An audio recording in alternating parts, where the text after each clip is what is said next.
ഇവിടെ 10 പേരെ കൊന്ന് അവിടെ 10 പേരെ കൊന്ന് പിന്നെ അങ്ങോട്ടും ഇങ്ങോട്ടും ചെയ്യുന്നത് ശരിയാണോ എന്ന് എനിക്കറിയില്ല.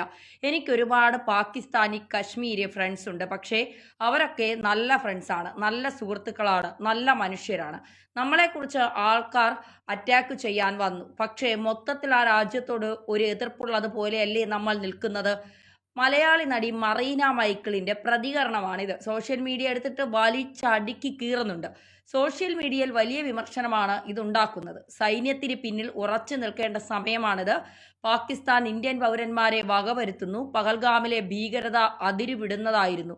ആ സാഹചര്യം മനസ്സിലാക്കാതെയുള്ള മറീന മൈക്കിളിന്റെ പ്രതികരണം കേന്ദ്ര സർക്കാരിന്റെയും ശ്രദ്ധയിലെത്തിയിട്ടുണ്ട്. അതിനിടെ സോഷ്യൽ മീഡിയയിൽ വലിയ വിമർശനമാണ് ഇതുണ്ടാക്കുന്നത്. രണ്ട് തന്തയ്ക്ക് പിറന്ന ആൾക്കാരൊക്കെ പാകിസ്ഥാനിൽ ഫ്രണ്ട്സ് ഉണ്ടെന്ന് വിചാരിച്ച് ഇന്ത്യയും ഇന്ത്യൻ ആർമിയും എന്ത് ചെയ്യണമെന്നാണ് ഇവർ വിചാരിക്കുന്നത്. എത്ര ലാഘവത്തോടെയാണ് ഇന്ത്യയിൽ 10 പേരെ കൊന്നതിന് തിരിച്ച് 10 പേരെ കൊല്ലണമോ എന്നൊക്കെ ഇവൾ ഇത്രയും കോൺഫിഡൻസോടെ ചോദിക്കുന്നത്.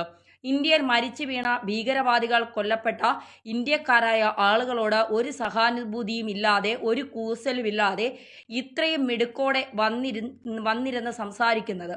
ഇവൾക്കൊക്കെ ഈ പാകിസ്ഥാനിലുള്ള ഫ്രണ്ട്സ് ആരൊക്കെയാണ്, ഇവർക്കൊക്കെ ഉള്ള ബന്ധം എന്താണ് എന്നൊക്കെ വളരെ കൃത്യമായി അന്വേഷിച്ചറിയേണ്ട കാര്യമാണ്.